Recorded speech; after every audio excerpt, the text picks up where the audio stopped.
Now, procrastination isn't the same for everyone.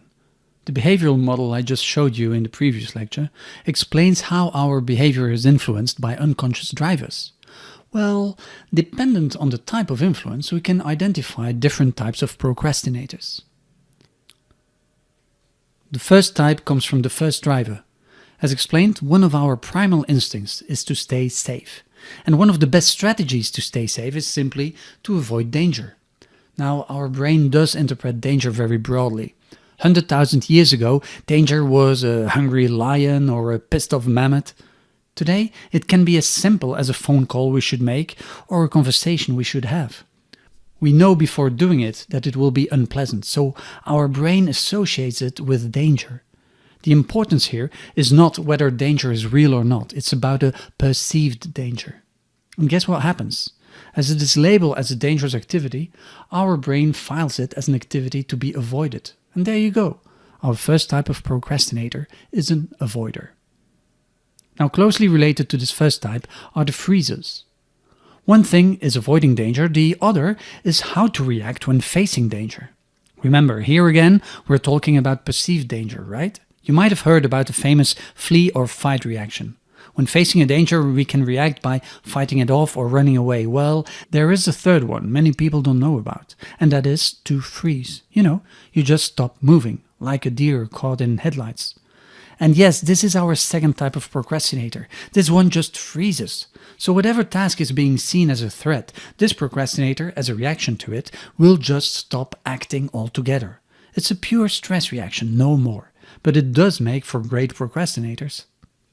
For the third type of procrastinator, we stay with the first driver, our genes.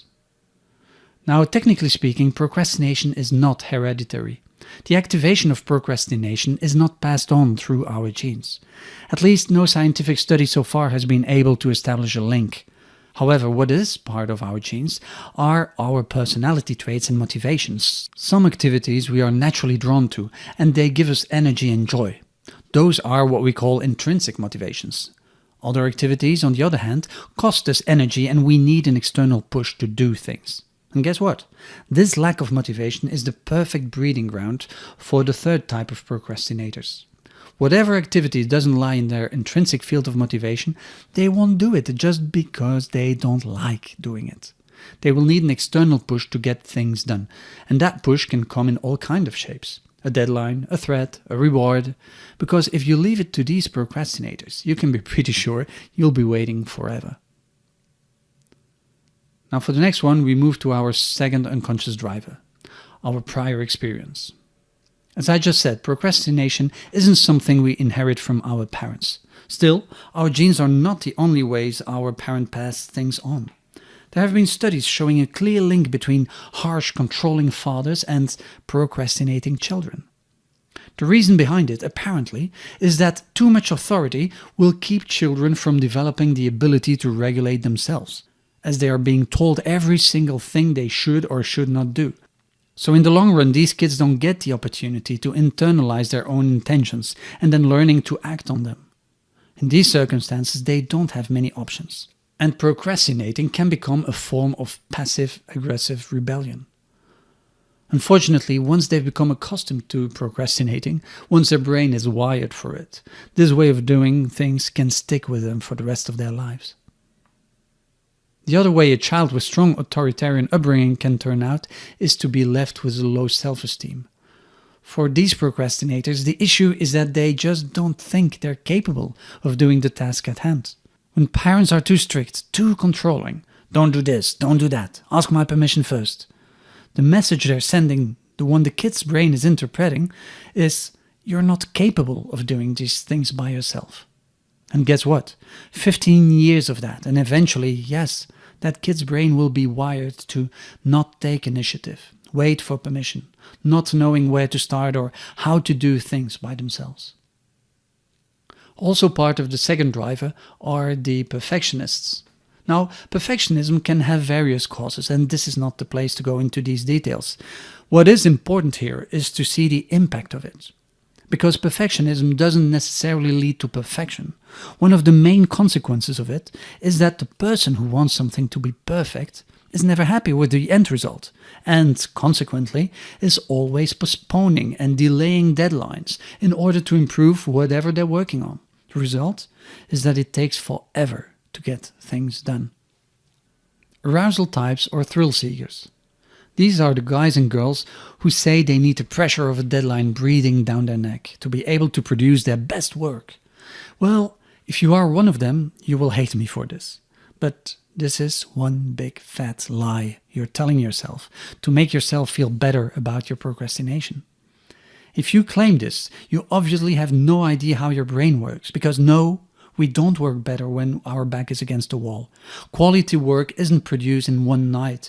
Exams aren't studied by cramming. What these procrastinators are after is the thrill of completing an almost impossible task. When they reach it, the brain releases dopamine, which is a neurotransmitter also associated with cocaine, gambling, and sex. Yes, thrill seekers. With the third driver, we also have procrastinators. They are heavily influenced by their environment in the sense that everything that comes to them is equally important. They just don't know how to prioritize. The urgent, the important, it's all the same to them. So they end up failing deadlines or just not doing things because, well, something came up. What we witness here is really a failure of higher cognitive functioning, such as planning and organization. In this case, it really has nothing to do with willpower or motivation. For these procrastinators, everything is important, is as urgent. It's not that they don't want to do something. In their eyes, everything is the same, everything is equal. They are equalizers. Last but not least, and also part of the third driver, are the addicts. I already talked about dopamine with the arousal types and how it's linked to addiction. Well, in this particular case, the procrastinator is just addicted to something, anything really, which leaves him or her hardly any time to do anything else. Workaholics, shopaholics, video games, Facebook, you name it. Whatever they need to do, it will always come last after their addiction. It's not that they are avoiding, they're just too busy with their addiction to do anything else, really. So here they are, 9 different types of procrastinators. If you are a procrastinator, were you able to recognize yourself in one of these? Actually, a procrastinator could well be a combination of various of these types. So now that we know why and how procrastinators behave the way they do, let's have a look at how a procrastinator can stop procrastinating.